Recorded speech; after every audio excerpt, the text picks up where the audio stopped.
let's think about this band if everybody took a narrow view of their own contribution to the next generation, right? If all the males did was try to leave as many genes in the next generation as possible by whatever means necessary, right? That's a band full of conflict, right?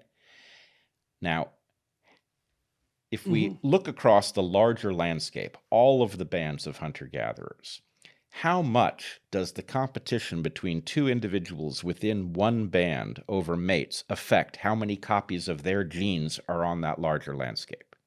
And the answer is almost not at all, right? That is to say, you can have 10 offspring to some other individual's 2, right? And you might think that you'd beaten them by a factor of 5. But there are 2 problems with this. One, if you are closely related to him, then a lot of what we narrowly in the the traditional kin-selected view, would regard as a loss to you is actually insignificant compared to the larger landscape.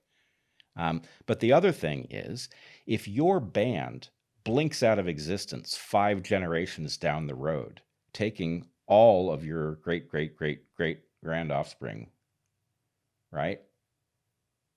If it takes all those people with him, then you have not succeeded. The advantage you got within one generation is completely erased by the loss of the population within which you were embedded.